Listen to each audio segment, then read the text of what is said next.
should have just had a little note to say that I'm recording now. Okay, well, thanks again for coming today. So this is the first of the 2022 Zoom mid-month workshops that I'm doing. I've got a rather lovely source photo, which hopefully you were managing to print off earlier. I use landscapes because they're less worrying than portraits. I'm actually a portrait artist a lot of the time. So for instance, I am working on this very large portrait, which is coming along. I haven't finished it, but you can see the light, the importance of light in this for me, and also quite rich colouring. So those are two things that really are important to me. I've got another example here. Sorry, it's in plastic, but you can see on this picture, quite a recent picture of our house, that this area, this is all flooded pigment. And when I mention things like gravity painting, it's basically all about puddling paint within water.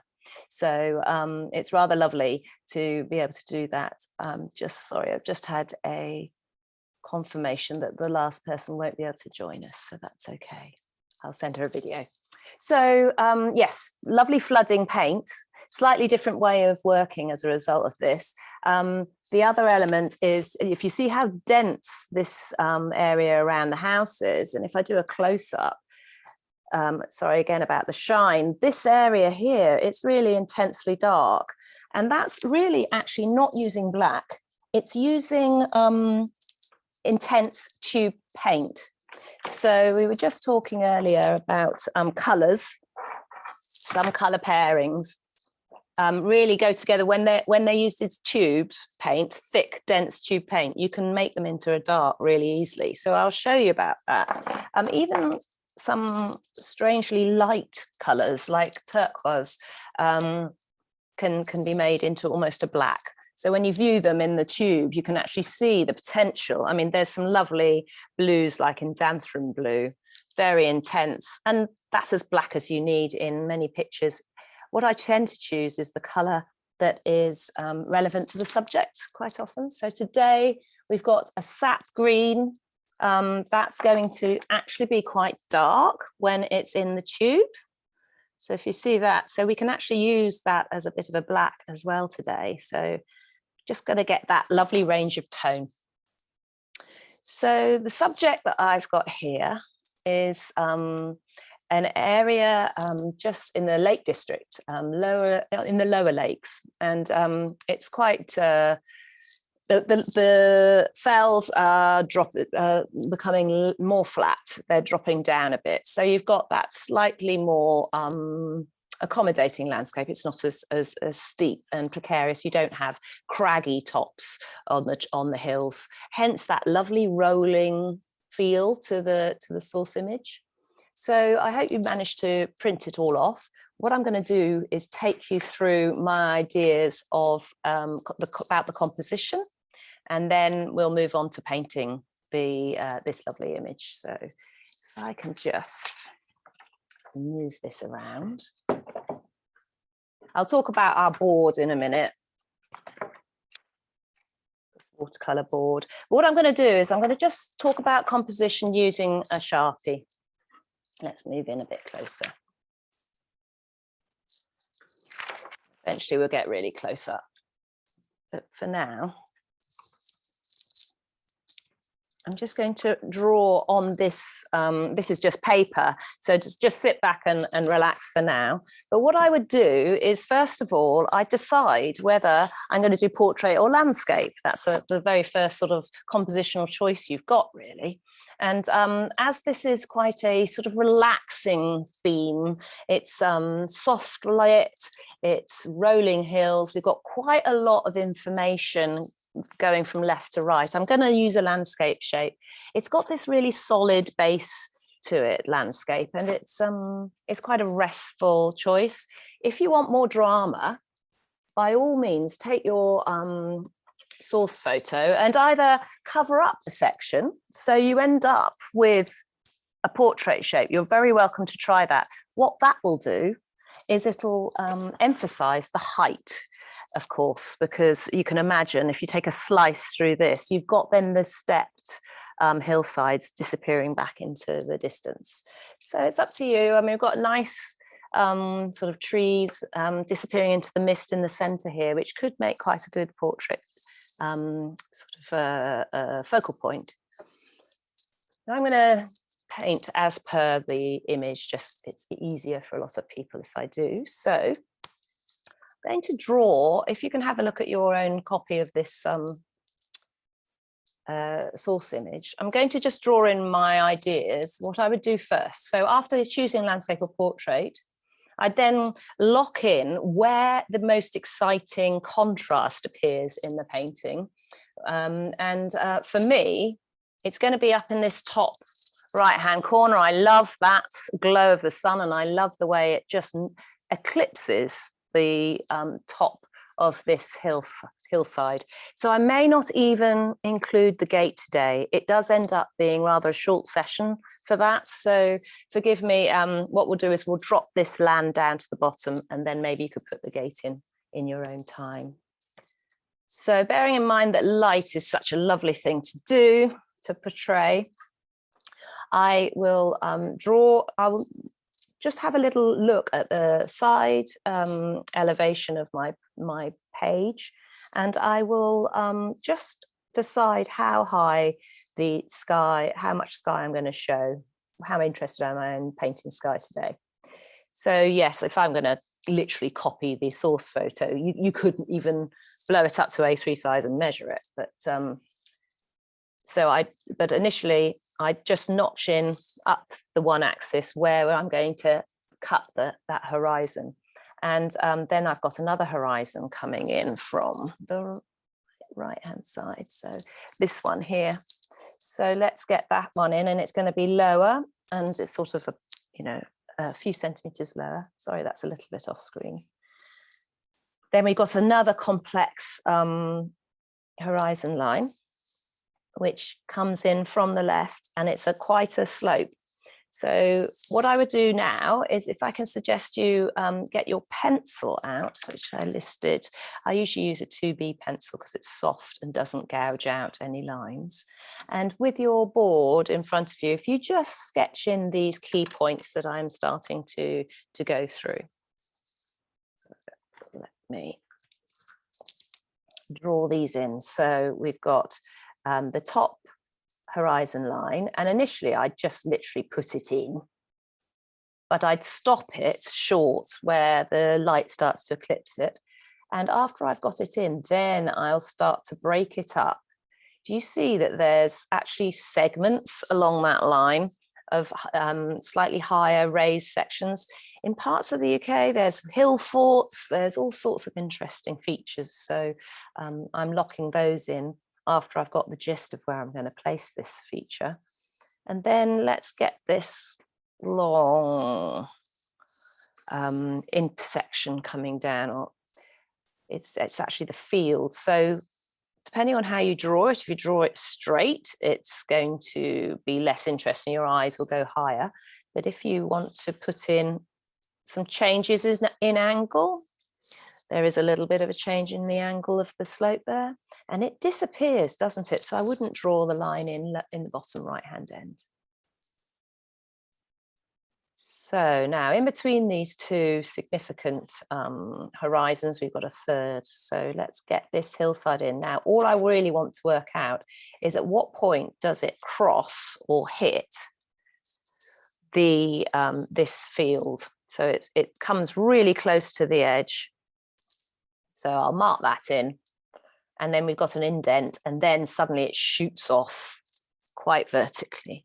Apologies for the not quite fitting this in. So that is quite a steep angle. So where does that start? Well, if you've actually got things laid out how I have, you could actually start to do plumb lines. You know what I mean? Where you can draw sort of the line of sight straight down, and then you know where that's going to come. You know, later on, maybe when you work more from the imagination, you can start playing with these shapes. Or those of you who are quite comfortable with composition, maybe do look at the little nicks in the wood area. I think that's the tree line finishing, so I might just put that in because that's quite interesting. And then there's a really quite rounded section of slope, and then it flattens out. I'm going to have to transfer all this to my own board, so don't worry if I'm going reasonably fast. So we are starting with the really big general features first. Now we've got them locked into place, we can start to enjoy these details. So we've got a couple of, well, 3 significant trees, I guess, apart from the one in the foreground. So we've got one here, which I would just outline. Now, the key thing about this tree is how much does it cross the land behind it, really. There's a slight bulge of a tree behind, so we'll put that in. And there's one here. So this is actually on the line of a stone wall. So I'll put that in, the stone wall, but I'll just offset this tree from the dent above it. You see, there's a dent directly above the tree, and it's slightly annoying that these 2 features occur one above the other. So I'm actually going to move that tree, and I'm going to shift it further along. So actually, in fact, I'm just adjusting it even further, so I won't put it there, I'll put it there. So that's the nick in the tree line, and this is the tree. It's just more pleasing that way and more variety for the viewer. Now, in front of this, the last tree that we've drawn, there's a lovely rise in the land. It comes up towards the top of the stone wall, and then quite swiftly drops down again. So it's these little differences. It's this gap where the stone wall shows and how it goes in and out that shape that's so lovely. It's this area of distant landscape that undulates, really. So all of this is darker. So if you can get those details in, that's rather lovely. Now, do we or do we not want the wall in? I think I am going to leave that out for now, but we do have this wonderful sunlit spot. Now, in the source photo, for me, it's extremely high up. What I'm thinking, I'll bring it down a little bit. So firstly, what I would do is I just put a circle where I can see that the light is blotting out the leaves. So just do a circle. Sorry, that looks more like an oval. And then I'm going to just work out how much of this tree I'm going to want to see. And I don't particularly go for items that are really in the foreground, not that much. So I'm just pushing it quite far to the right. So this is where we're going to have this gap where the sun is. So we've got sun's rays. Why not just make a suggestion of them in pencil? What we're going to do is wash away the sun's rays through the paint of the leaves later. Okay, so we've got our composition together. I'm going to quickly transfer that. So if you just check over your drawing while I'm doing that.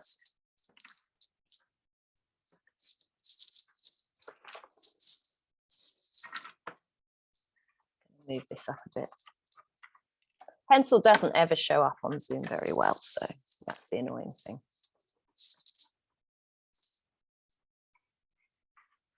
So I'm putting in that first horizon.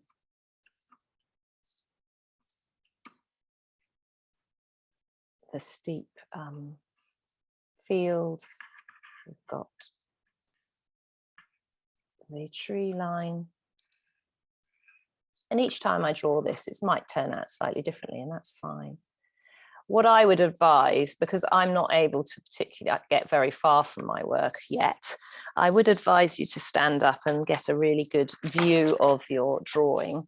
So you've got perspective correct, because if you're sitting with the drawing quite close to you, maybe it's easier to view further away.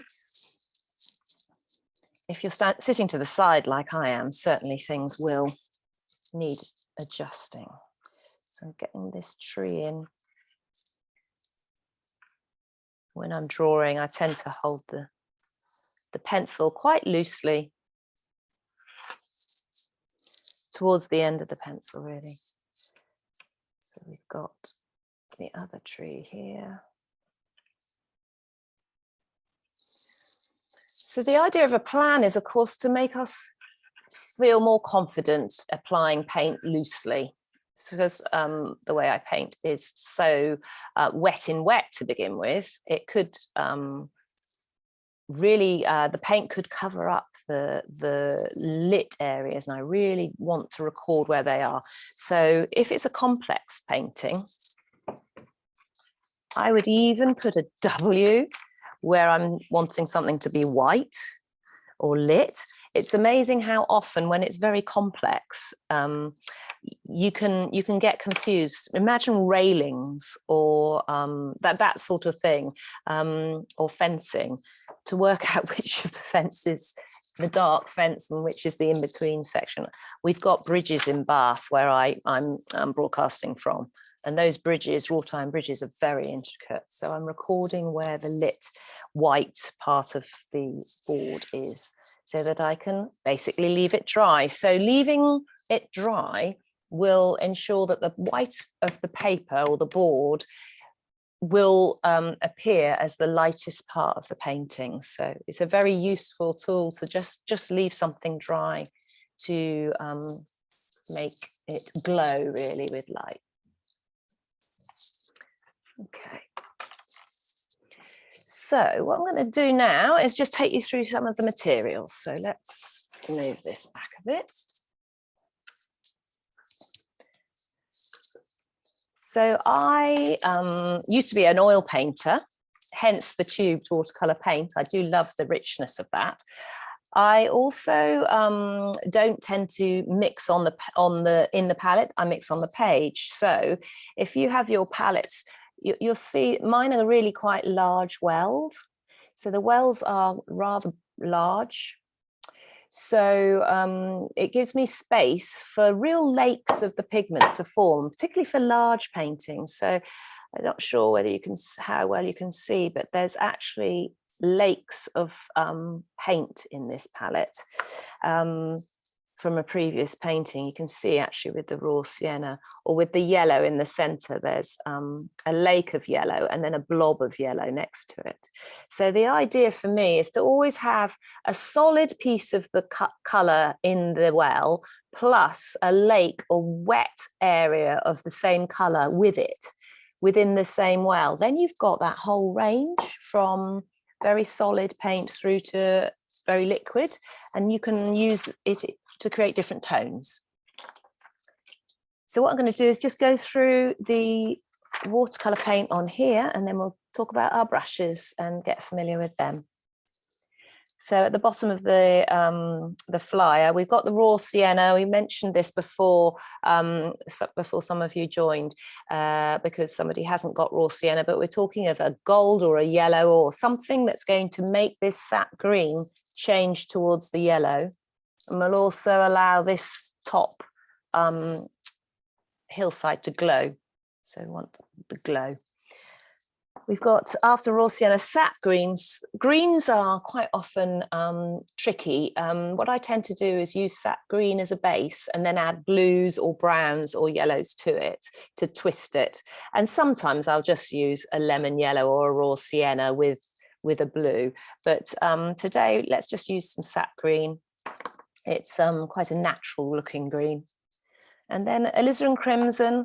So that is for some intense darks, and also to make, if you want to add some variety to your green again, alizarin crimson added to sap green makes a really intense dark, makes a very natural dark green. So we'll try that for our trees.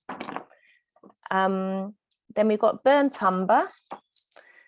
Burnt umber is a warm chocolatey brown, and I'm not sure how much I'm going to use of this today, actually. I just wanted it as an option if people wanted a sort of a more sepia look.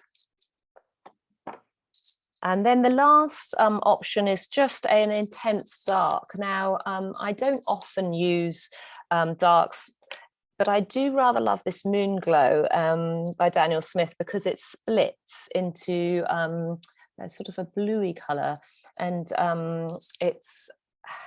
there's a pink to it as well. And so it actually matches the alizarin crimson part of this paint colour. So it sort of creates continuity across the painting. So we can use that, or you can mix burnt umber with, alizarin crimson with sap green to create another dark, a warmer dark.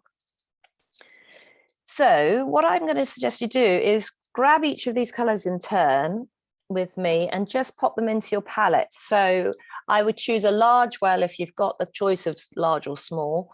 And I'm putting the burnt umber into the corner of my palette. So I think sort of a pea-sized amount for this size painting. And I often end up just putting the colour back on top of my old dried out colour, because that tends to resuscitate it. I don't tend to throw my paints away. So just popping my alizarin crimson into the well. Alizarin crimson is very powerful. It will stain your board, and you won't need much of it. So you don't need to use much of that. Conversely, something like raw sienna will get muddied very quickly because it's one of the lightest colours in your palette. So we've got, I might use indigo today rather than Moon Glow. Indigo is more readily available, so I will pop some of that in. It's very intense. Indigo is a lovely thin colour. It moves very quickly across the page when added with water. So I think I've got all mine in there. We don't have any blues in this painting. Usually I always have blue. But if you are a lover of blue, a very, very subtle turquoise maybe in the sky if you want. But I rather love the sort of a sepia nature of this. Okay, so I'm just going to talk about the board that I've been using.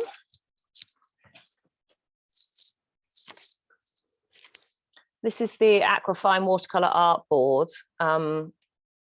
It's basically a normal watercolour paper pre-glued onto mount board, so it becomes rigid. So the back is not absorbent. So if you've got the cool white colour on the back, you'll know that it's the other side we're painting on. It's got a very slight texture. And I'm just going to arrange myself. What I was planning is to get the first layer of wet watercolour down, and then maybe have a very swift break to change our water jars, because they will get very dirty very quickly. Oops.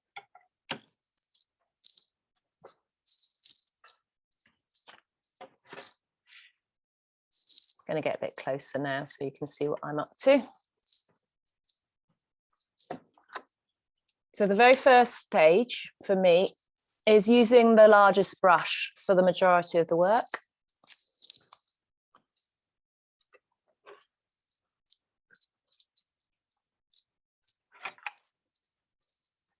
And the large brush is, for me, it's a 1-inch flat brush.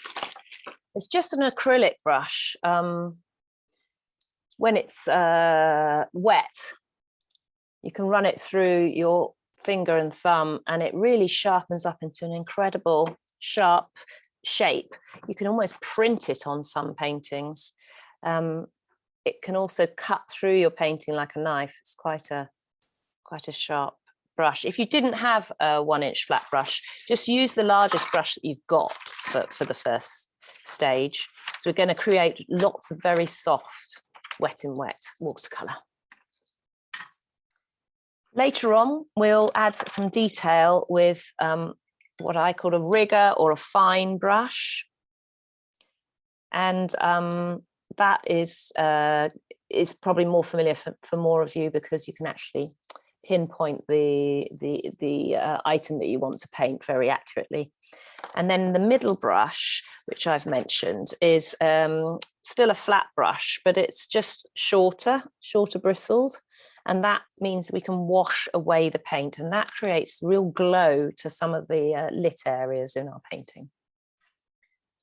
So hopefully you've all got a large jar of water beside you. So that's going to be what you're going to use a lot of right now, and we'll replenish it, as I say, at the break. So for just the next half an hour, maybe 20 minutes, we're going to absolutely ladle on paint. Let's get closer.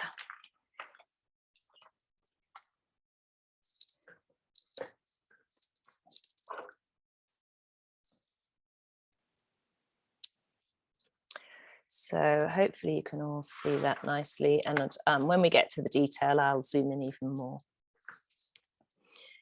So let's put your water jar, your palette, and your painting really close together. It's nice to have everything very close together so you don't drip paint everywhere, but also you can start to forget about your materials and just concentrate on the painting then, when everything's easily attainable.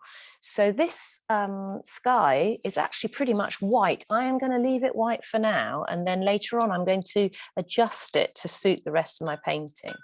But what I'm going to do is, just like with the drawing, I'm going to start with the general areas first. These features, like the foreground tree and the smaller trees, they're dark, they can go on top.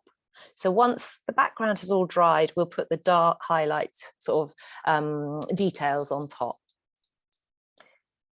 So it's all about getting lots of water on the brush so that we can transfer that to the board. And this is why I use board. It doesn't buckle. So what I'm going to do is, if I demonstrate first, I am running my brush use it just along the top horizon, and what I'm doing is I'm leaving behind water, and that is going to carry the color of my farthest hillside, and it's quite light, and it's going to go straight across the drawings of all the little trees, so don't worry about that. And for now, don't think about the right hand hill either. This hill is darker, so we can go right up towards where the sun is. Okay, and I'm going to get that really wet. And then if you just, you're welcome to try if you're familiar with my work, but I'm just going to flood this area now. I can do a demonstration for you. I'll flood it, first of all, with a bit of sap green. So what I'm going to do is I'm going to put water from my jar into my sap green well and pull out some of that colour with the brush, and just scrape it on your palette to keep all the paint in. Just add a bit more water to that, and we're going to get a lake of sap green running in that palette. I should have really probably added the water to the paint first, because I've got lights on this painting, it's drying quite quickly. So let me get that, without further ado, that sap green into this watery area that I put in. So this is, I've tilted my board. Now, it's very steep, so you can see. What I would suggest for you is to just tilt your board a bit more that sort of angle, and that's going to get the paint moving down your painting.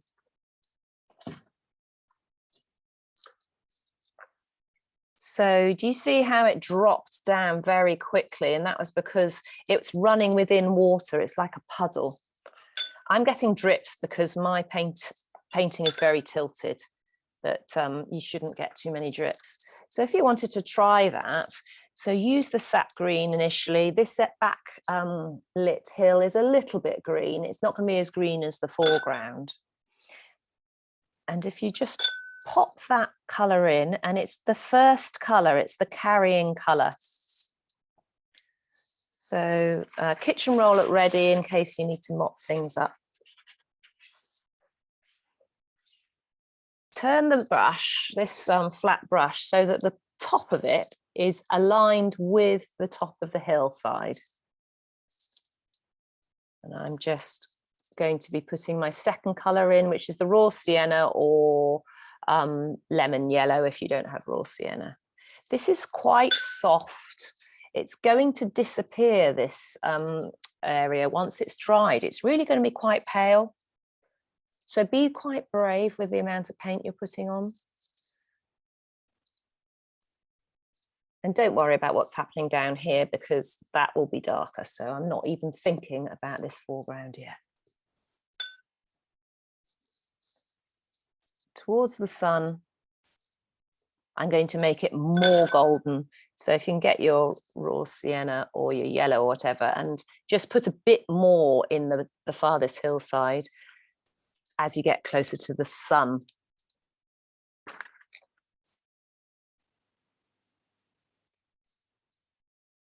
Okay, and don't worry too much about the drips. But this area is going to be quite the palest area of all, so that our hillside is going to be silhouetted in this area, our mid-range hillside.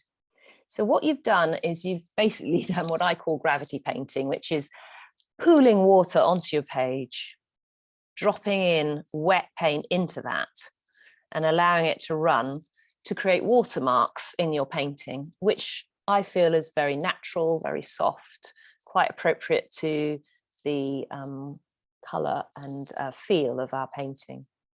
You might want to beef up the left-hand side of the hill a bit. So I've got a little bit of a very small bit of indigo on my brush.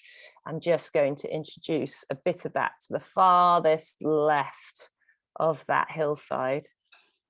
So while it's still wet, it should run through okay. And you can actually watch it running down the page.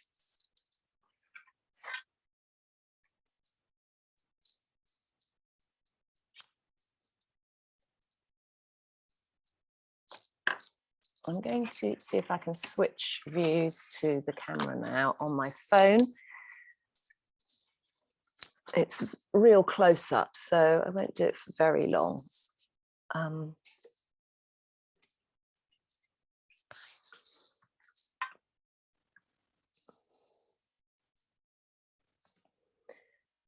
So it's a little bit darker than it's suggesting it's a little bit darker than it actually is. But do you see this close up of what I've just done? So there's a bit of indigo going through sap green, going towards more of the sort of golden colours, illuminated by the sun. It really does make it look dark.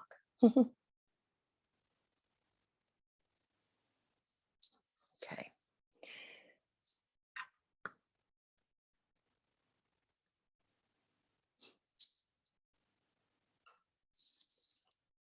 Let me move this back down. That's a bit truer to the colouring that I've used. I'm getting a bit of a line appearing down here, but if you think about your source photo, it's actually very bumpy ground down here. So don't worry if some strange shapes are forming down there. It's not a problem. I'm going to rub out the horizon line once this is dried, then it'll be really soft and subtle. So this is drying. So what I'm going to suggest you do now is I'm going to fill in this large dark hillside. It's going to be soft. The paint is going to go on quite softly here because it's still damp, but that's okay because it's in the distance. So this hillside is darker. I'm going to wet the page again. I'm going to wet it again with the top of the brush following that horizon line. And I'm going to ensure, just turn your head to the light to make sure there's no holes or gaps in that wet wash.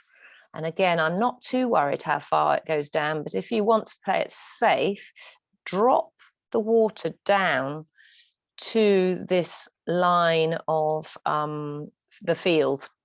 So you've actually got a wedge shape that you're going to be painting now. And this is darker. So we're going to have the same colour combination, but a bit more of the indigo. And you're going to go a bit closer towards the lumps of paint. So in my raw sienna, I've got a lump of paint in the corner and it will be on my brush. So you can imagine how that raw sienna is going to be darker than the cascade that I put on first. Let me just show you that. That is solid raw sienna. So you can imagine you can increase the density of the paint and therefore increase the tone. So I'm grabbing some more of that raw sienna. I want it to show up. And I'm still cascading it, but it's not going to run as fast because it's pretty solid paint. Very bright. It's just going to peter out there. So have you noticed that it pretty much runs down to, it does run down to where I've wet the page. I overshot a little bit there. Use your kitchen roll if you overshoot like me. So raw sienna's gone in. Of course, you can use any colour combination you like here. I'm actually going to start introducing a little bit of the alizarin crimson in this. I see some pink in that. I don't know whether you do. In the far end of this, around about here. And we don't want it too strong, so I just get a bit more water to spread it out a bit more. So a bit more warm, and then I'm going to introduce the other two colours, which was sap green. So we're mixing on the page, and I'm introducing these, sap green and indigo, further to the left of this wedge.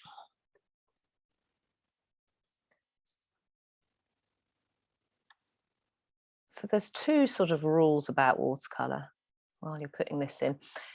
I don't like rules, but these two definitely I find apply, which is you can't get soft subtlety without water. So the water is the best way of creating soft atmosphere. And the other more problematic rule, I think, is that watercolours dry lighter. And you can't really get away from that. So if you want this hillside to stand out, you're going to have to put a reasonable amount of paint on it. So be brave, get closer to the lumps of paint in your palette. And this is just an experiment anyway, after all, isn't it?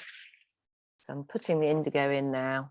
I'm sort of concentrating on the top of this ridge. It's the most important, most interesting area. It's got that little blip where the tree line forms. So this indigo is just pushing sap green rather beautifully out of the way. You probably won't get as many drips as I have because I'm really working on a vertical. However, if you want more drips, you want more movement in your paint, tilt your board more, just pick it up and you can lift it and it will reward you with some interesting runs. Don't worry, this is semi-abstract beginning. We are going to get tighter and drier after the break. But for now, this is all about atmosphere, distant atmosphere.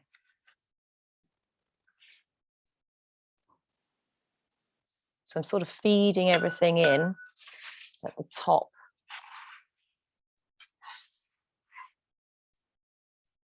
At the bottom of the wedge, there's actually, it's where the field boundary comes. So it's quite a nice spot to actually start getting quite, build up of drips. So it's going to be quite dark, that line, and it will tie in with where the wall is.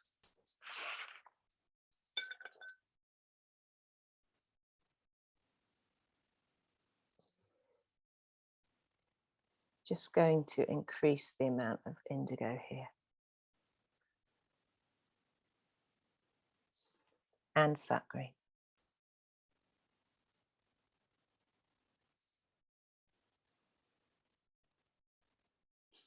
Keep going.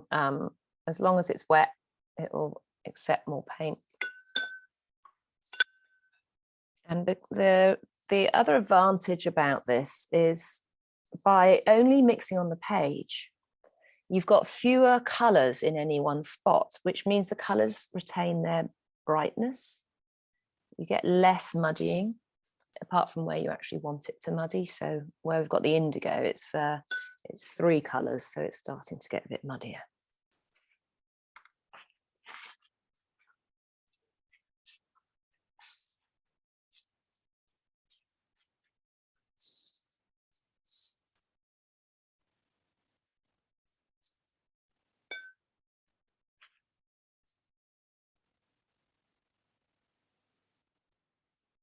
So we're coming towards the end of putting this wedge of paint in. In the last few minutes, just turn your brush a little on its side. So this is still the flat brush, but if you turn it 90 degrees, you can push in the shapes into the cross section of the valley horizon. And that can resemble your shapes of small distant trees a little bit. So you can pop some of them in.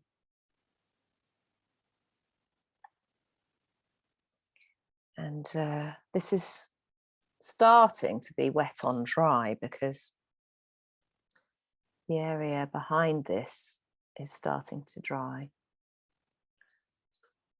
So this is a wet area, obviously, and then behind it, the distant view is drying. And the last thing to do is to outline in the same way the distant tree. Do you know what I mean? That's hiding behind the one in the foreground. So we're just painting this distant tree. That one there.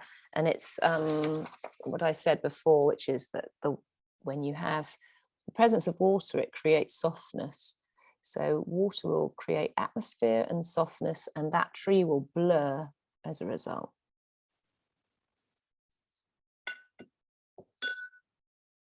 Just going the other side of that tree. Now the tree in the foreground, this one, is darker. So we'll put this on top so we can go straight across where that tree is. So we're tapering this area off now.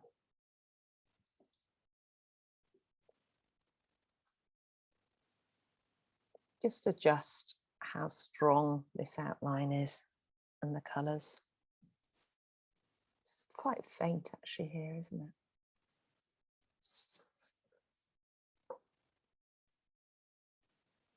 So lots of soft colours and shapes. Follow your pencil drawing.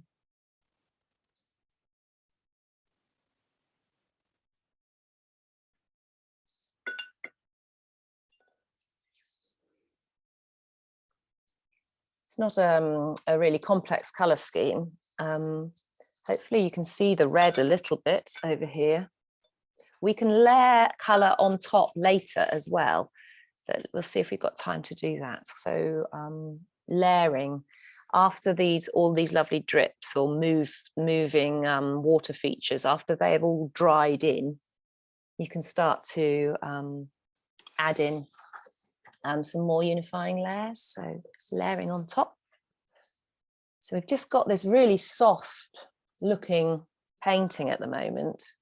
It's petering out towards the sun. You can see a bit of the horizon line on the right. I think I'm going to do some lifting off in a minute and show you how to soften that. But we're getting a focal point around here, aren't we? Because it's more obvious, this dark against light, it's starting to stand out.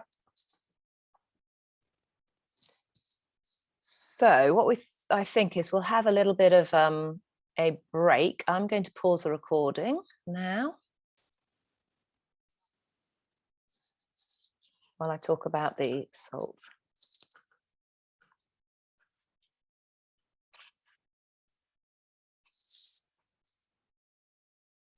Okay, so salt, what happens with the salt is when you scatter it into water, a suspended watery paint puddle, it sucks up the paint and water to create little holes in it, so like a lacing or filigree, and it's quite a fun effect for grass. So I'll see if I've got an example. Well, behind me I've got a bit of an example. It's let me just put this right up too close. Do you see this area here? So this is actually rock salt. It will you can actually see where the crystals of rock salt sat, and they soaked up the paint and created a bit of a hole in this quite subtle wash. There's salt over here as well. It's rather more aggressive rock salt because it's much larger crystals. I used it to sort of potentially make the effect of tree leaves. So that's quite useful, but we're going to use it today to try and suggest sort of hummocky grass. So I'll just keep zoomed out for this stage. So if you get your salt nearby you, and I'll help show you how to apply it, this foreground is going to be very dense golden paint. So I'm just having a little look at our different colours.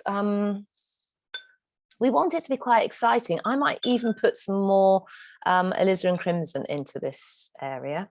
So we're going to apply the water again, right the way along the field boundary. It's going to pick up some of these drips that have formed. They're rather lovely. So I'll clip the top of that line of drips.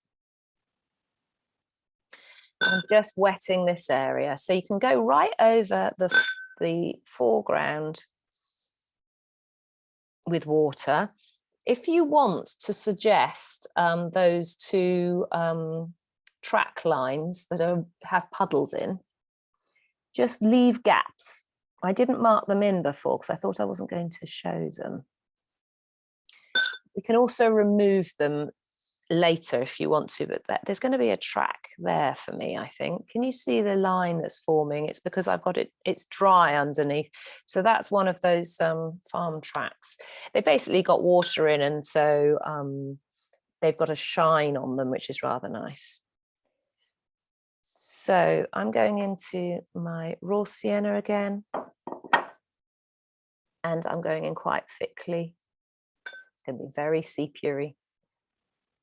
If you don't have raw sienna, if you use some sap green or other colours that you like, let's just go over around the puddles.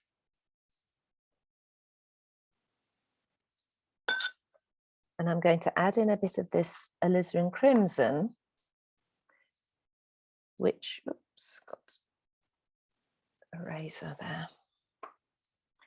It's going to just be more different. That's what I'm concerned about. We've got quite a sort of similar colour all the way across this painting, which is actually the fact when you look at the source photo.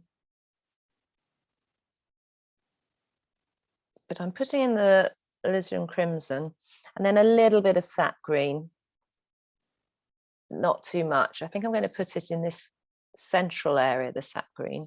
So actually this field's going to look mainly gold.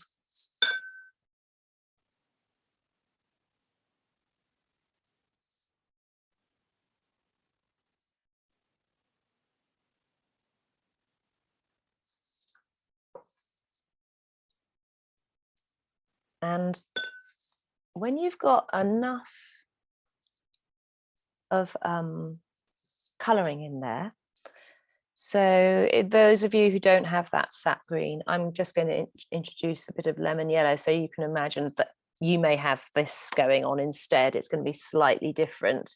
I didn't list lemon yellow, but you can imagine that would work just as well as the raw sienna.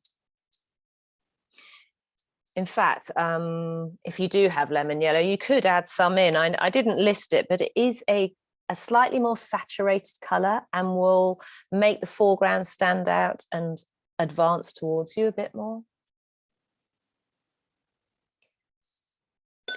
So after you've dropped that in, sorry, I hope I'm not going too fast. I'll wait a minute so you can carry on just getting that big wash in for the foreground.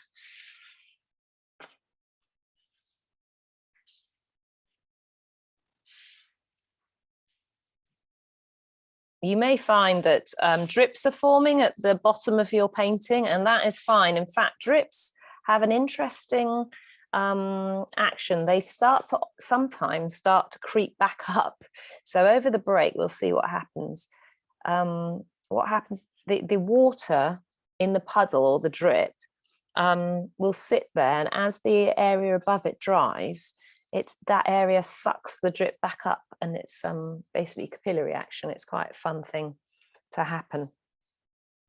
So once you've done this wash, take some salt, some table salt, pop it into your hand. Whoops, try and do this in reverse so you can see. So put a little bit of salt, just a small amount, into your hand. The reason being, you do not want to have a pile of salt in one place. You're going to scatter it like seeds, okay? So I'm raising my painting a bit because it is hard to do this on the vertical. But basically, I'm going to scatter salt into the foreground. Let me go up close and show you where it is.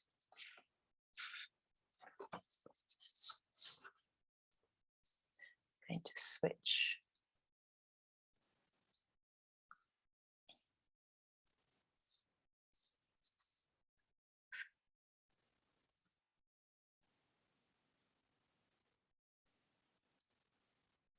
So again, it's quite dark, but can you see this scatter of salt on there? Drop it down a little bit. It's going to add a sort of grainy texture to this area. It's coming across as very dark on screen. It's actually quite rich in colours, but my phone does seem to be giving quite a sort of a dull colour spectrum. So we're going to let that salt develop on there. If you've got any sort of gaps, you can always go in, fill them up. These two gaps are the puddles in the track. So we'll leave them in. So this salt takes a while to develop. It's almost like a Polaroid, but it's a natural soaking up of the paint.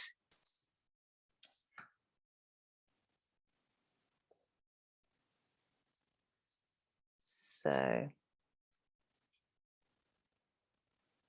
we just got to wait for it to react, and it doesn't like being on too much of a slope because it gets swamped. So that's why I've taken my painting off the vertical. So the salt has some ability to absorb, but it can get flooded by paint. So let's just pop a little bit more. But the gaps are important for the salt to show up, because if you imagine an area of salt will suck up the water in the paint and create a hole, but you need paint on the other side of that hole to show it. It's about contrast. So I think this is a good point I'm just going to lay my painting down flat and let that react. The best thing is to not go in too much. We will have a little break of 5 minutes. We take our water jars and empty the water out and tidy that up. I'm going to pause the recording again, and we will meet back in 5 minutes or so. Okay. And before I put what will ultimately be quite distracting shapes in the foreground, like the other trees, etc., I'm very aware that this area up here needs to be really soft and glowy, just like in the source photo. So I'm going to show you a bit of lifting off technique, particularly now we've got our clean jar of water. what I'm going to do is ask you to put the smaller brush, if you've got one, into the water and then squeeze it out between your finger and thumb. And that becomes quite a useful tool. It will remove paint quite well. If you grab a bit of kitchen roll in one hand as well, and if I actually zoom in on this area, let's see if I can switch spotlights.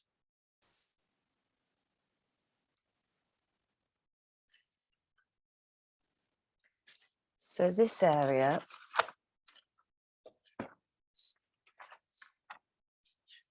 if you see down here, what I'm trying to do is remove some of this raw sienna, and I'm just literally rubbing the paint away with the lifting off brush, and then I can remove it onto the tissue, and that will make it even more subtly, softly disappearing into that background. Similarly, if I want to alter any of the shapes on the top of the hill, just remove some of that.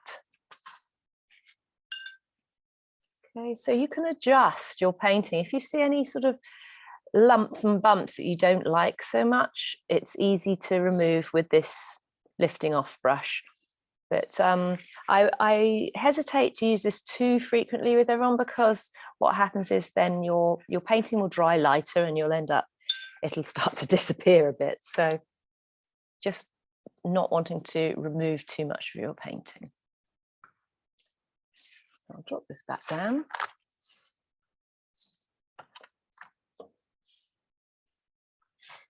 So next step, which is always the more exciting bit, really, because it's all the detail.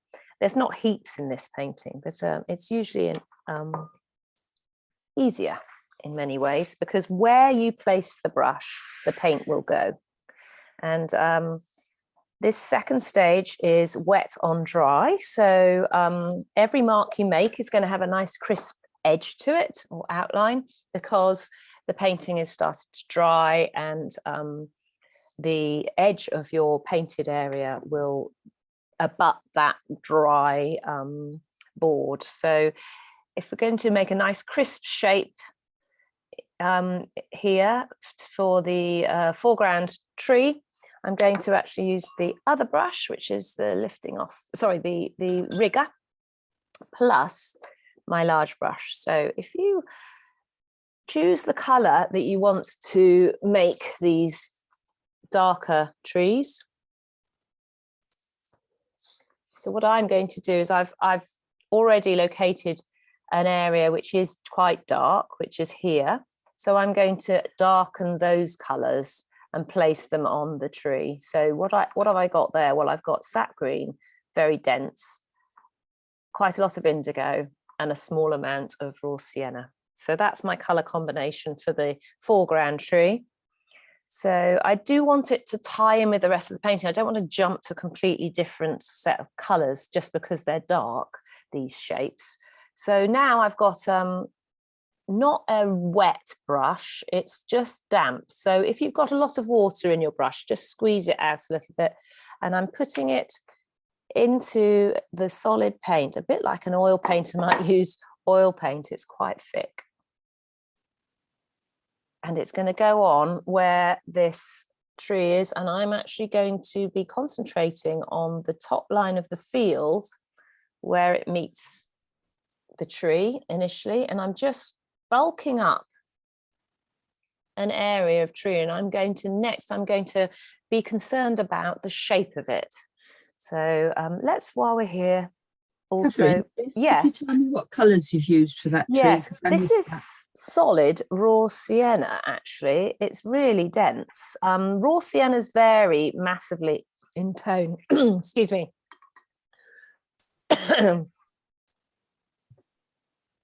So raw sienna's gone on. Mm-hmm. And then if you add a little bit of sap green, and what I'm doing is I'm just creating a shape that doesn't go right to the edge of the tree, because I'm going to use this brush to create the edges, which are they're more filigree. So use the large brush just to identify the locate those two trees. Thank you. You could even, at the same point, if you'd like, put in the wall. But I think I'm going to do that next, because at the moment there's quite a lot going on. So next I'm going to use the sap green, and I'm going to use this small brush. Go into solid sap green. Solid sap green is really quite reasonably dark, but I'm going to use the indigo as well to make it even more dark in a minute. So we're still mixing one colour after another on the page, and this area of raw sienna that I've already put on is almost like a carrier. So let me just put this spotlight back on so you can see this.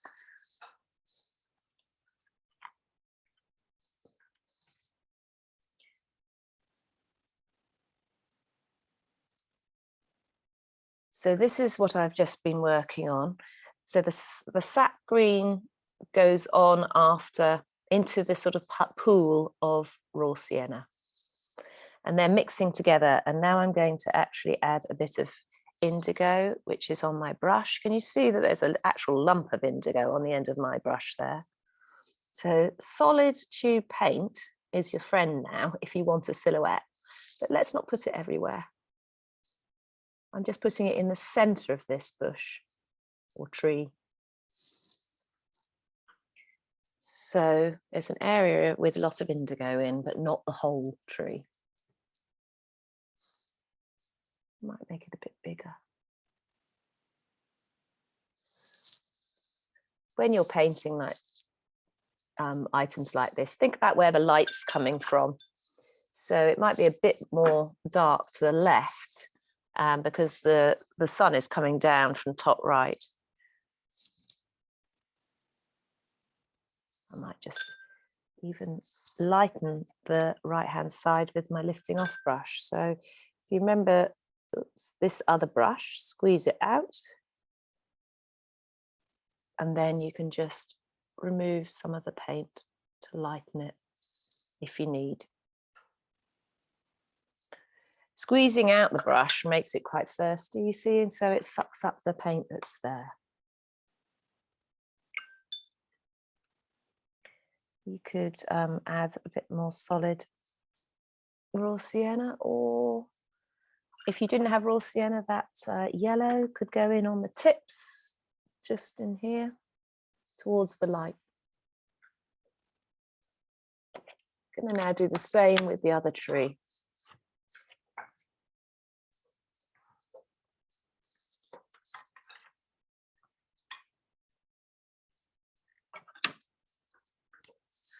So I've just got an area of raw sienna. I'm using my pointed fine brush or rigger. It's actually starting to dry already, that raw sienna. In goes the sap green. Have a look at the source photo while you're doing this.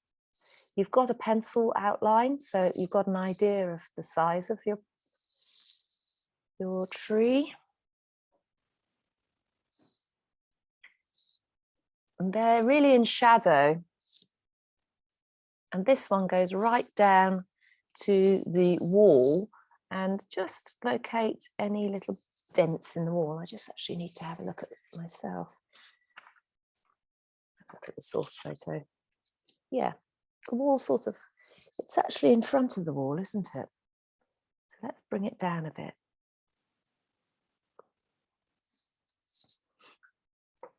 I thought it was behind, but it's in front. Bit more sap green.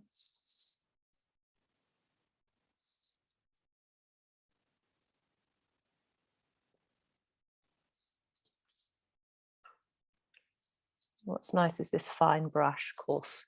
You can render the thorny branches more easily. I've made mine rather circular. It's actually a bit flatter than that, isn't it? I'm going to go further around here, flatten the shape. So we're dry, we're working quite dry now.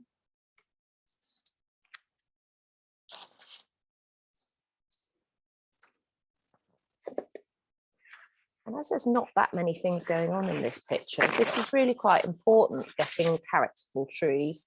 If you want to lighten that right-hand end, you could just dab away some of the paint using the kitchen roll.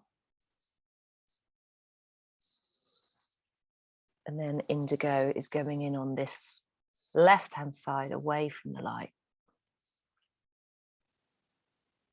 to create dense marks, dense foliage.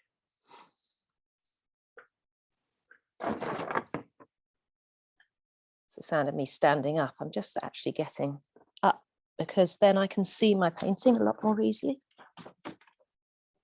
It's quite difficult being positioned to the side of your painting.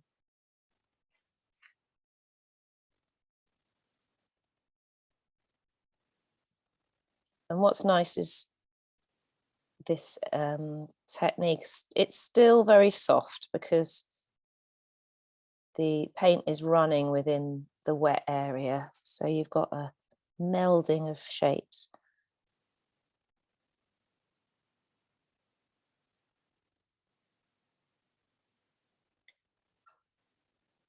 Just play with the outline. The outline is the thing that people will notice most. So try and make sure that the left side is different from the right. So I'm actually dropping this left side down lower, and it's going to reach out a bit more slanted, whereas that right side is more vertical.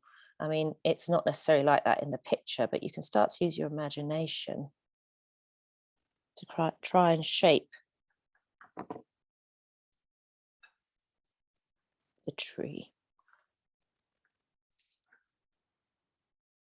It's a thorn tree, really, isn't it? Or it seems to be quite dry and crispy.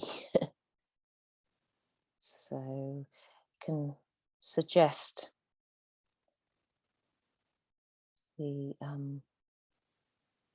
these branches coming out. So I'm deepening and deepening up that shape.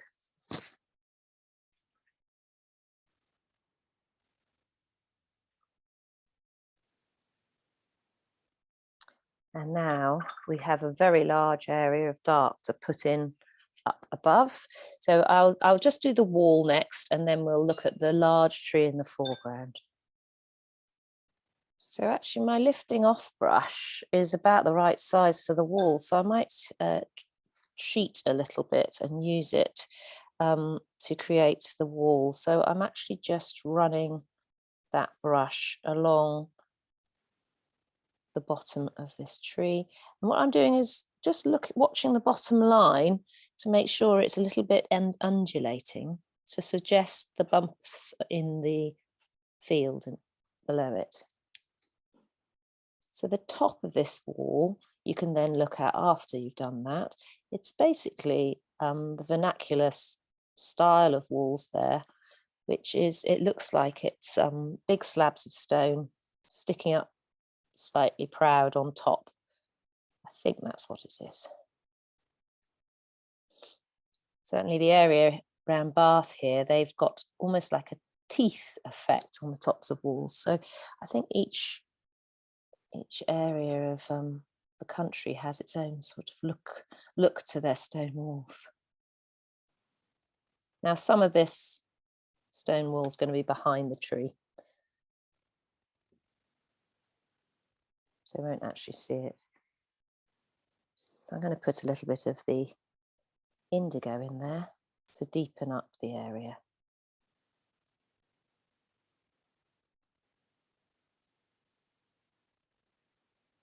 And maybe this side in the shadow of the tree will be darker than the side that's towards the light, so be darker on this side. Maybe those little things. I'm always thinking about where's the light.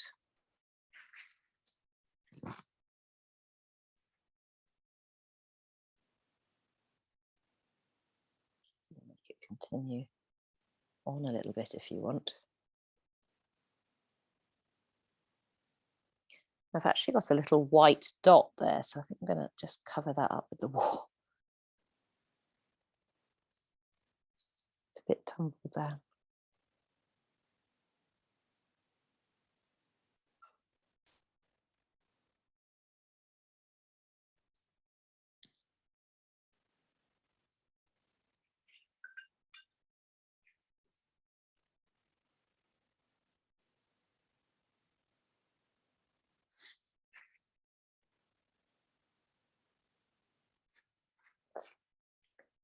this top line, moving back a little bit, let's just get rid of that spotlight.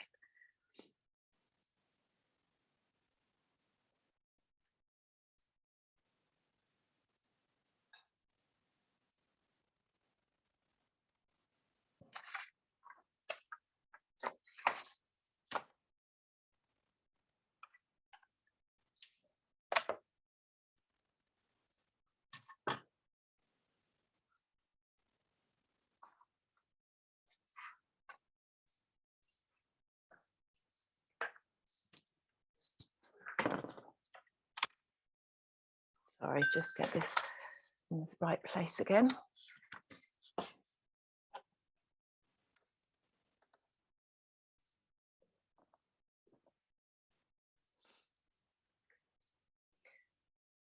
So we've got some of the foreground down.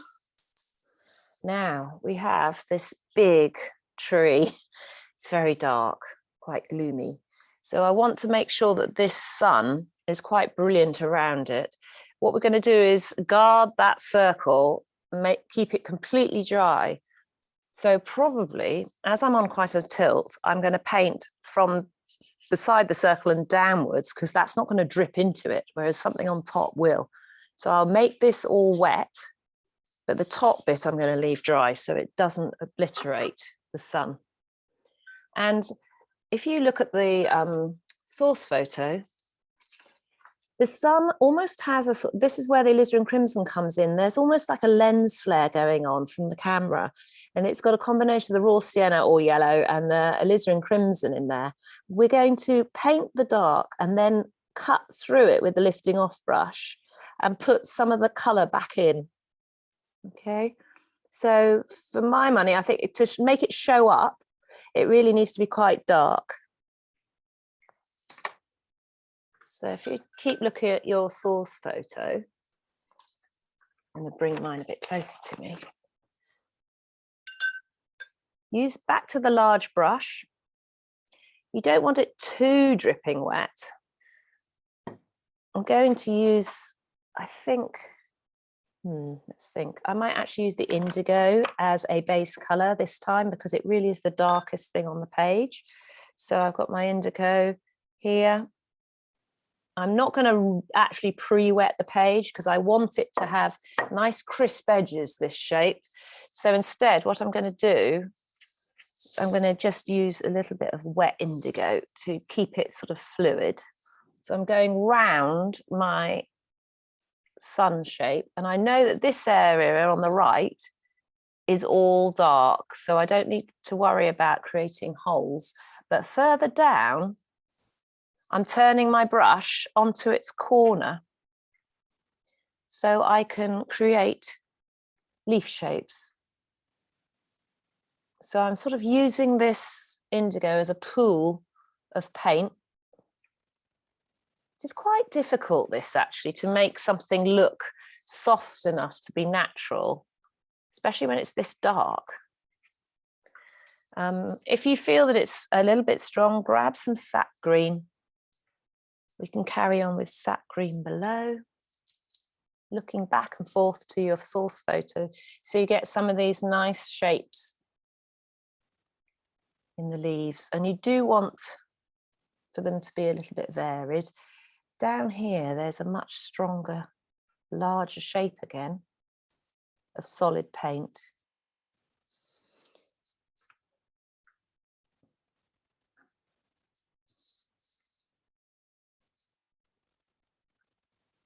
I'm going to stand up. I do find it much easier to stand up when I'm painting. So just bringing this down now. This is using the corner of the brush again. I'll show a close-up of this in a minute so you can see.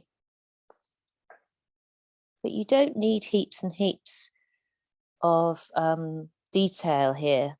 It's almost blurring because it's close to the viewer. So I've just got a little bit of raw sienna in there as well, a little bit of gold.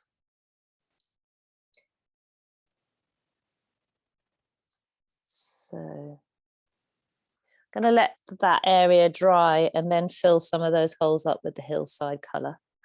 And at the top, Got some burnt umber going in. It shouldn't be burnt umber. What it is, it's actually the combination of raw sienna and indigo. It looks like burnt umber.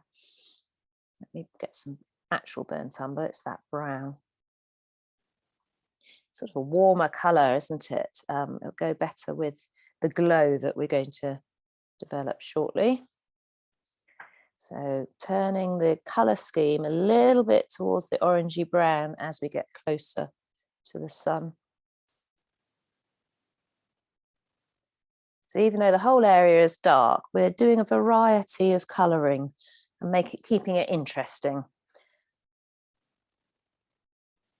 Back to the indigo for this top bit because it's really very silhouetted up there.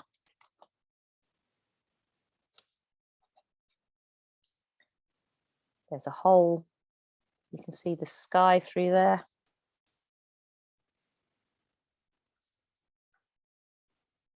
Back to a bit more indigo up here, the deeper, darker tone.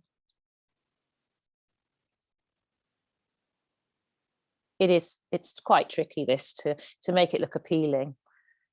It's rather powerfully strong. And now I'm going into a bit of sap green and bringing that down towards the sun with care. I'm washing that off and I'm actually going to switch to raw sienna. So it looks like the trees illuminated by the sun shining through.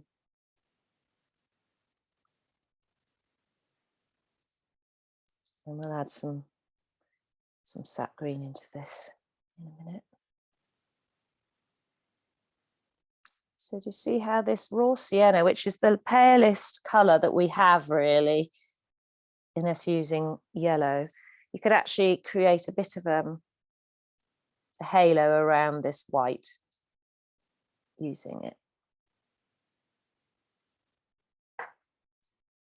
It hopefully will start to look like it's glowing. So raw sienna up to the sunlight.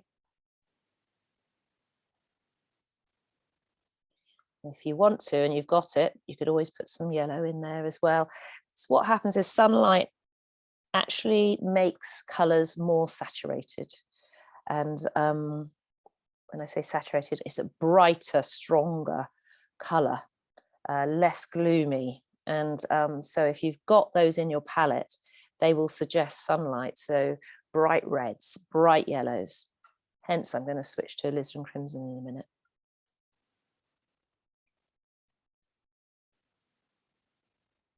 So we've been going quite a while.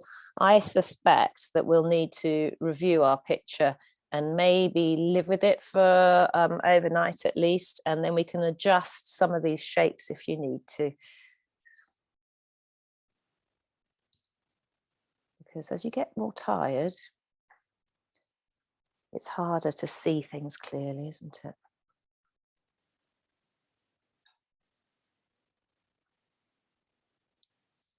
Might make this reach out a bit further, just for variety.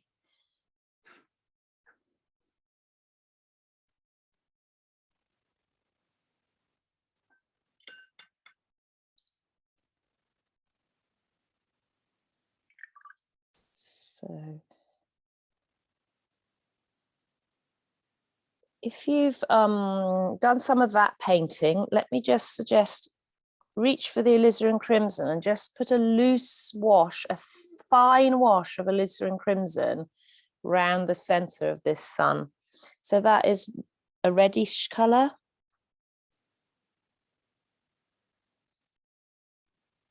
As you can see in the photo.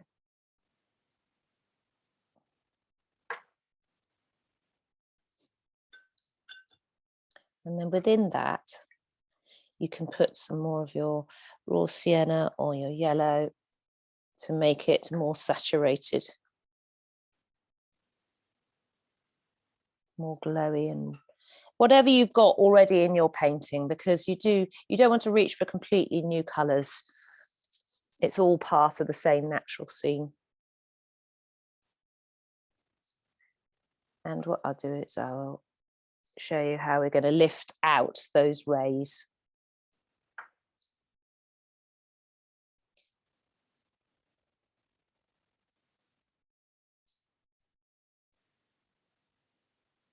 The further away from the rays these leaves are, the darker they are really. So you can go in with heavier, more indigo, more solid sap green away from this sun. So I'm doing these lower fronds, darker colouring. I want to cross that distant horizon a bit more. I think it's nice if it's crossed. Doesn't really matter what's going on in the photo.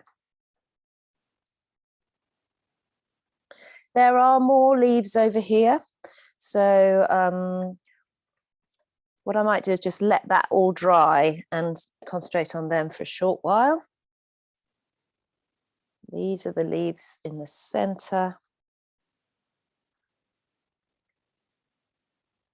Once the first area is dry, we can actually create sun's rays. Using the corner of the brush all the time. Let me change to a spotlight so you can see.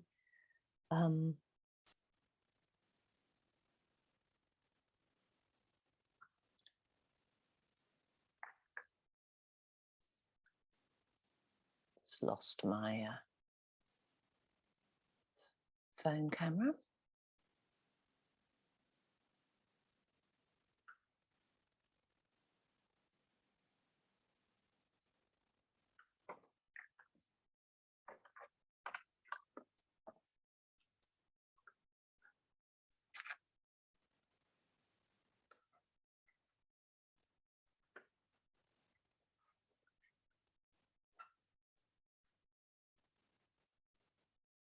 Making sure this stays up. So just showing you that action about the making these leaves. So this is my large brush and I'm actually using the corner. So I'm just going to be able to flick the shape of it. So otherwise it will just print a very flat shape. And the leaves are anything but flat, aren't they? And it's quite fun because they can actually, because of the shape of the brush not being static, because you're dabbing, so you're moving that shape, changing that shape. So you do end up with these different leaf shapes. And I think they sort of do resemble leaves. You can be a bit more careful if you want and actually study a couple of specimens. And of course, we've got the branches themselves, which we can put in a sec. And as we build this up, it should frame the painting a bit more. It's a little bit twee, but it's quite a large area above the horizon. What I think I'm going to do is probably crop off a little bit off the top, because I think this gap is too high. So we'll revisit the composition in a few minutes. We've got about 20 minutes left, so we'll do a bit of that in 5-10 minutes. So on this side, this area of leaves, it actually comes all the way down and crosses the horizon. So you're going to have to bring it right down to here. That is if you want to replicate the picture. I try and paint from imagination and memory more and more now. It's just quite useful for a workshop to have a source photo, a source image. But it's really lovely if you start to notice what you're noticing when you're out and about, and just use then sort of these sort of categories almost appear. So for me, it's definitely light eclipsing trees. It's things like I love hilltops and anything with a history, large mature trees. They look like time travelers to me, you know, they've been around longer than we have. So I do love large trees, large groves of trees, especially. They almost look like they're a congregation or you know that they're speaking to each other. So if you start to notice these things and make a note of it, then the next time you see them, you'll really notice that you've seen them, and you can start to keep a sort of a record of some of your favorite specimens. Then they end up being in your mind when you're painting. So it's all sort of a circular process, really. The more you notice, the more you can paint from your imagination, really.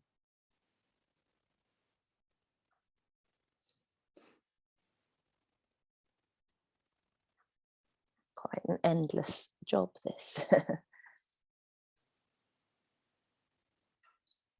So just a note about irregularity at this point, because nature is very irregular and we as humans are not. So if you're finding you're making the same shape time and again, just pause, take stock, look at the original source photo, notice specimens within it. So you actually start to vary the shapes rather than just printing with the brush. I want to keep this gap. I'm starting to close it up too much.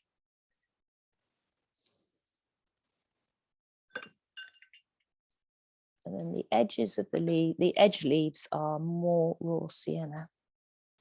The light's showing through them on the edge.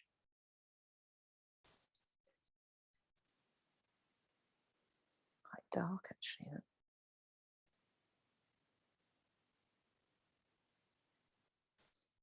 So hopefully you'll get this suggestion of low winter light. If you want to just remove some of the paint, you can do with the tissue.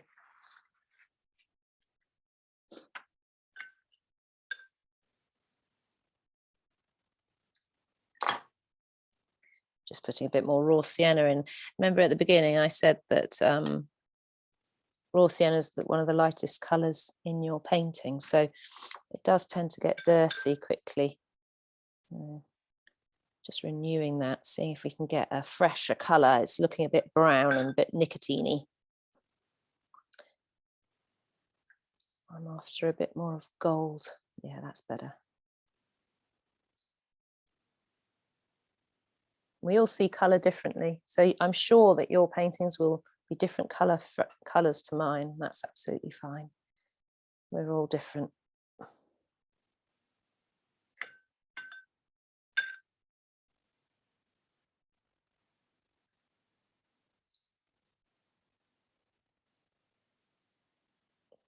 Just sneaking a little bit of that yellow into the leaves, the bottom leaves, to suggest a really bright lit edge to this tree.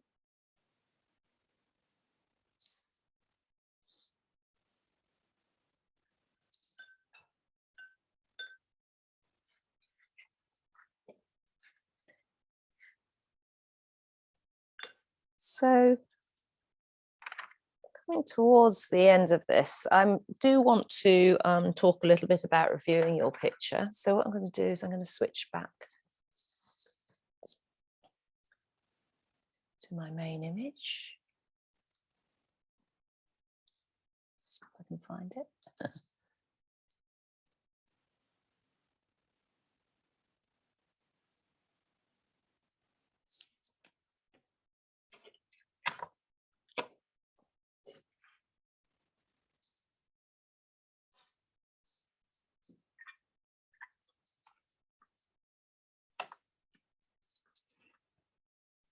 So we've got pencil marks that you may want to remove now. This is all dry, so it's pretty safe to rub them out. What I would usually do is just, if your eraser is a little bit dirty, I'm just rubbing off some of the outer edge of the rubber so that it doesn't smudge anything onto my painting, because that would be really sad. We cut through the paint with the rubber and the pencil line disappears, and it's immediately much more subtle, this top line. So the razor I'm using is just an acrylic razor. I originally did life drawing a lot, and putty rubbers were mentioned, and I used them and I didn't get on well with them. And I just find that this cuts through the paint so well.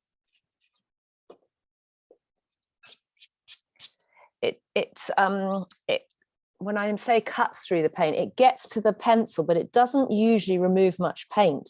Having said that, sometimes I use it as a tool to remove paint, but if you cross hatch, you will find that the paint will, a line will not show up in the paint. So when I say cross hatch, you know, just if you're going that way once and then the other way, you'll find that you will rub through an area and not leave a line. So just check. It's quite dangerous to be rubbing out when things are still a bit damp. So I don't blame you if you want to just leave this for a while. For me, I find pencil markings so irritating. I do like to remove them before the end of the painting.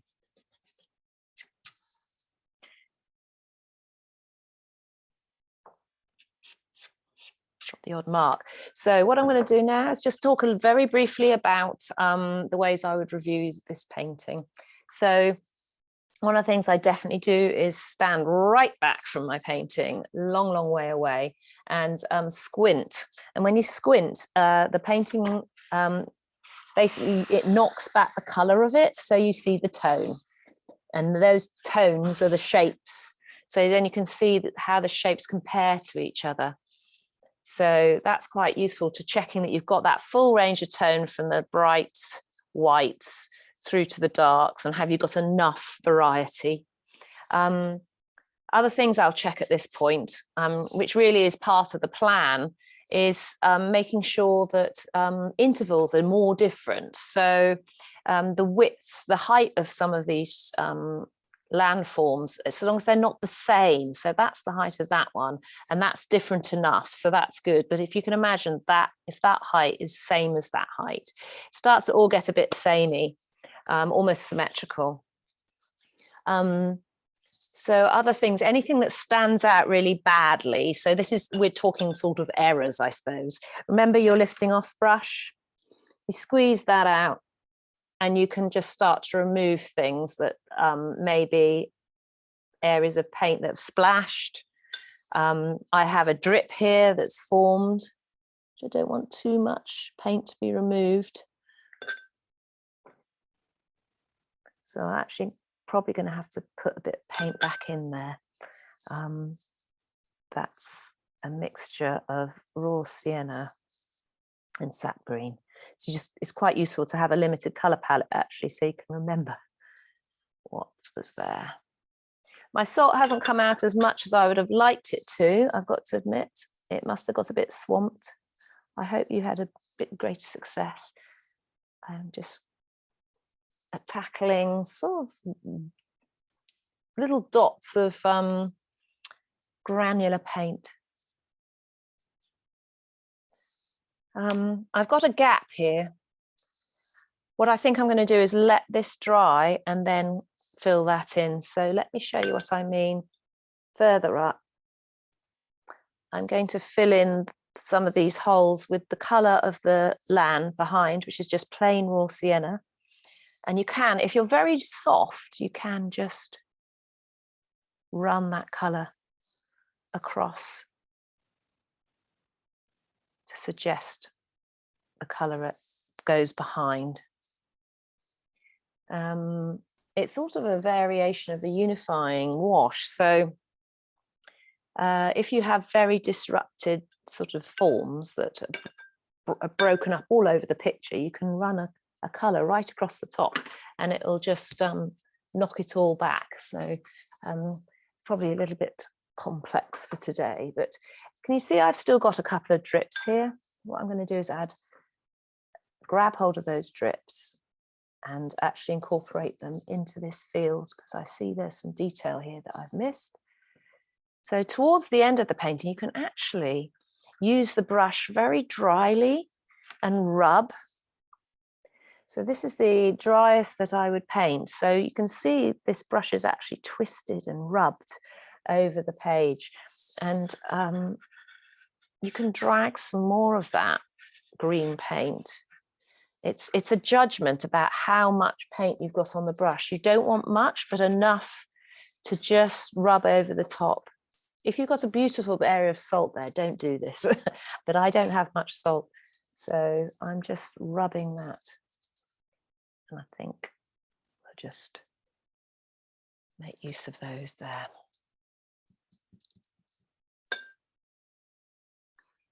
Any areas of white, you knock back because they're going to compete with this. So you don't want your eye to be drawn down here. You want to see the sun.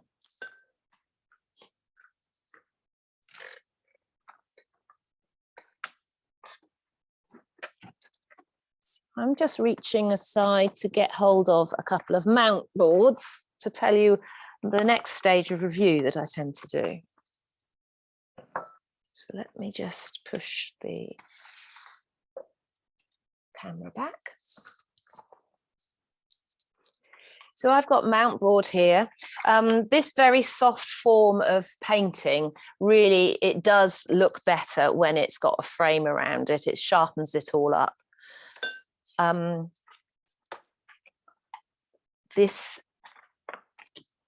These two L's is the mount board chopped at the corners, and it's like it forms a cropping tool, and you can start to decide how much of your painting actually works.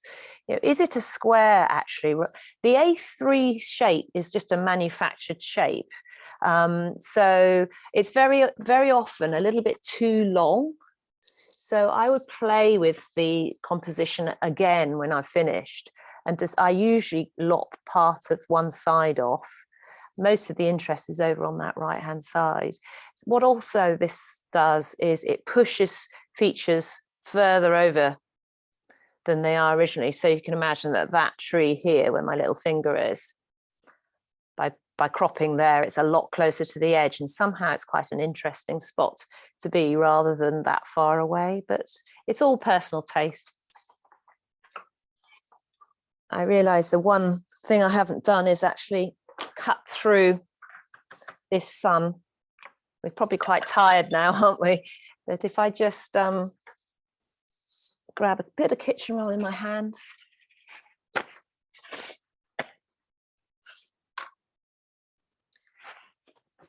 And I'll just move my camera so you can see.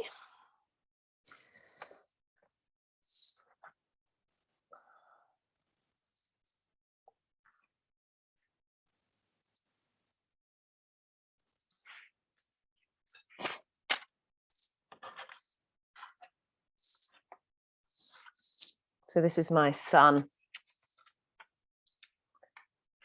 It's looking a bit strange because every time I apply the other camera, it tends to twist the shape a bit. You can see that's actually vertical on that side, but it's turned.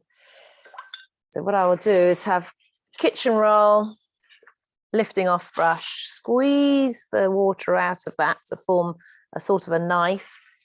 And then I'll cut through from the sun using kitchen roll to remove paint. Do you see that little gap that's formed there? That's from this brush. So I'm just washing that paint off and using the clean brush and applying it again. And it's starting to create a spike of light cutting through the paint that I've already applied. So let's do that again here. This one's going to be, I'm just looking at the picture now. It's wider. And we're going to start to get actually what this painting's all about, which is the sort of glow from the sun. What tends to happen is indigo does not rub off that well, so you'll still see quite a bit of that. I'm going to make this sun a little bit more round. And these blurry shapes that the lifting off brush creates really does help make the image glow. I hope you can see. It tends to be quite subtle. So it's going to eat into the forms around there. And this is an advantage of this watercolour board. it can cope with being washed.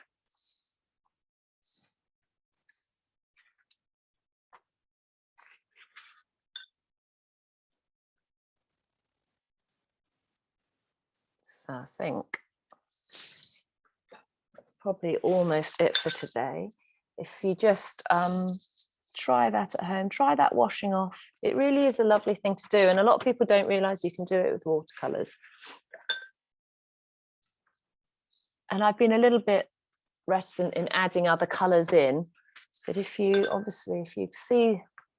feel that the color scheme's a little bit limited, feel free to add a little bit of sparkle of I don't know, a little bit more of red around this sun maybe. So then if I go back to the main picture, hopefully you'll see that that started to glow a little bit more, hasn't it? I think this is offset a little bit too much.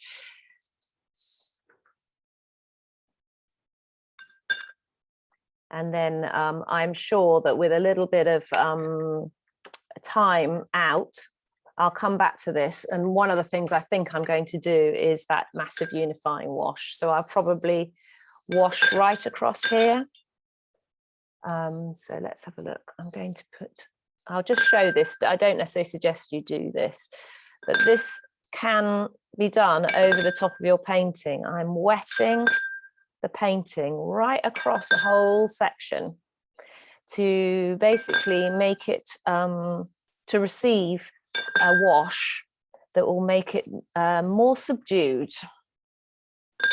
And the colour wash I'm going to put in is Lisbon Crimson. And I'm just pulling the colour across. So maybe don't do this now, but try this when you've had a bit of a break. This will apply right across the painting and knock it all back.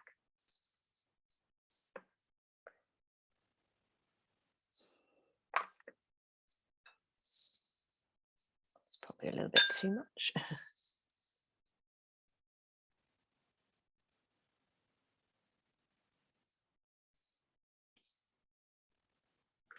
Starting to calm it down and soften it.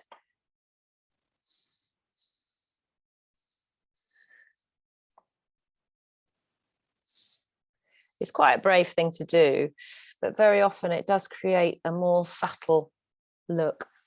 And while some of the indigo is wet and run down, I don't actually mind that. I think it's rather beautiful.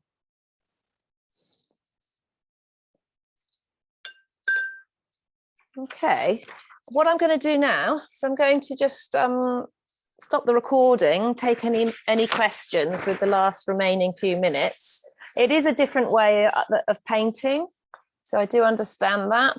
Let me just stop the recording now. Thanks for joining us. Hi there, I'm just tacking a little bit onto the end of the recording because of an interesting question that came up. I didn't actually include the gateway that was in the foreground of this photograph. And that was just because of the timing available. I felt that it wasn't a priority because you can lay that on quite easily onto the field once it's dried. So what I thought was just mention a couple of things, because while we were talking, I started to just use the lifting off brush to remove a little bit more of the field paint at the lower edge. So remember, I actually left a bit of a gap. It's just subtle, but it looks maybe like it will lead the viewer into the picture a little bit more. I personally would not make it ferociously white in those puddles, because I think in the photograph, if you look at it, it's rather stark white in the photograph. I would make it more of a sort of a off-white, more to suit the top of this, more that colour.